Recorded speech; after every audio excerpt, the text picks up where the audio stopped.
Now, before you even enter negotiations, you should have an attorney. Attorneys look over your documents. And usually the buyer will have the offer forms. It will be your responsibility to do the purchase and sale, which you should have an attorney for. And one of the things to ask an attorney is, what's your turnaround time? In other words, if I give you a purchase and sale, how soon can you review it and get it back out of your office? Because I've seen purchase and sales get stuck in attorneys' offices for weeks. So ask them that. And you'll definitely need an attorney today because there's so much litigation in real estate. I would not advise anybody to go forward with a deal without having an attorney. If you need any referrals, I can give you some. One of the documents you'll need to prepare is called the seller's statement, which you have to furnish to the buyer. And basically, it's a series of questions, and you have to inform the buyer of everything that's wrong with the property, or basically would affect the value of the property negatively on that form. If you do not do it, and the buyer finds something wrong with the house and can prove you knew about it, you're liable to a lawsuit. So I always tell everybody to be absolutely honest, reveal everything you know about the house on that statement.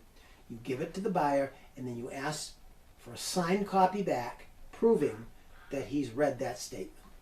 Another mandatory form is the lead paint form, in which you have to give the buyer, basically, if your house was built before 1978. Houses built after 1978 do not generally have lead paint in them. So you need to give the buyer a form stating what you know about it. Now, you could simply say unknown, which most people do.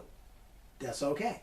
If you've had it, if you had lead paint removed, and you have a certificate, include that. That will make the home more valuable to someone with children, because you cannot allow a child below the age of, I think it's 7 years old, to live in a house that has lead paint in it. It's a very important form in the real estate deal. You give him the form, make sure he signs it, and returns it to you. Okay, now the offer is considered the most important document in real estate because it starts everything going. It gives the price that we paid for the house. It will specify the dates. It will usually give the buyer a 10-day period to inspect the house. There will be a deadline for when the buyer has to have financing commitments, usually about 2 or 3 weeks. And there should be a good faith deposit coming in within a couple of weeks, maybe after the house inspection, that you'll want to be a significant amount of money, because that's your only insurance that the buyer won't walk away from the deal. So the better the deposit he leaves, the more acceptable the offer is. Now, there's an awful lot that goes into an offer besides just the price. There are dates, there are other conditions, and I really can't go into all of them right now. Almost every single offer there's something different in. So, but it's a very important document. Make sure you get everything right on that document, because it is the one document that people will look back at, especially when you do the purchase and sale. That's coming up in a minute. Okay, so the offer, very important, and if you have time, you might want an attorney to look it over. If you get a full price offer and you like everything, you might want to just sign it and return it as soon as possible. But I always advise having an attorney look things over. One thing I really stress in negotiation is principles over personalities.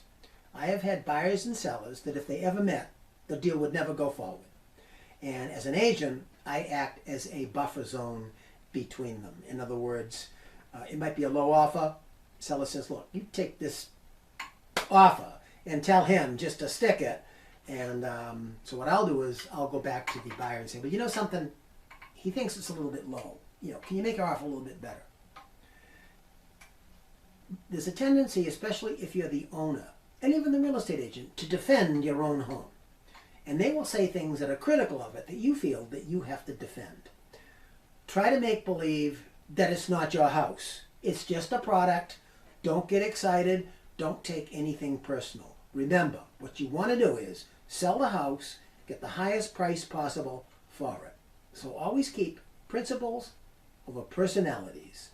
It's a little bit easier to do if you have an agent as a buffer zone. A little tougher to do if you're the owner.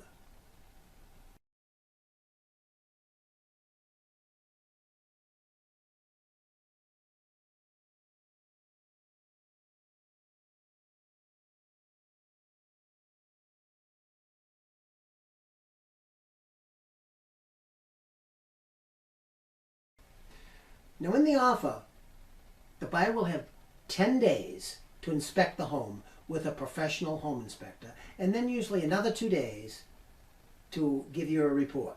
And the report will say, fine, everything's fine, you'll take the house. He may want to withdraw, or he may want to negotiate the price.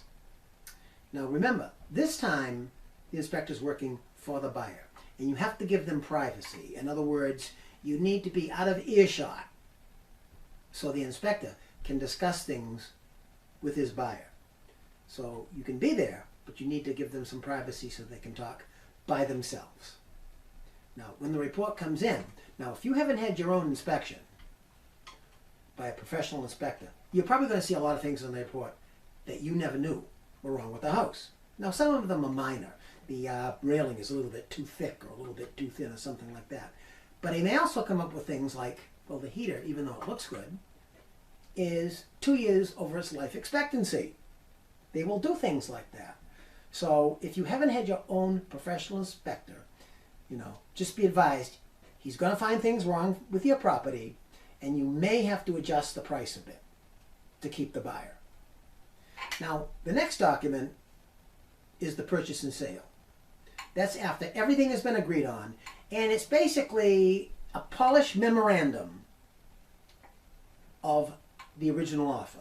It'll be 3 pages long. It'll say things like the house is supposed to be broom clean. There shouldn't be anything markedly different from the offer. If there is, there could be a problem.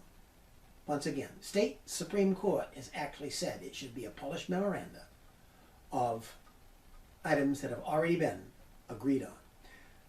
If you're the seller, it's your job to furnish it. Don't do it yourself. Have an attorney do it. If you have a real estate agent, the real estate office will prepare a generic one, and then you have your attorney look it over and make changes to it. So that's probably the final document.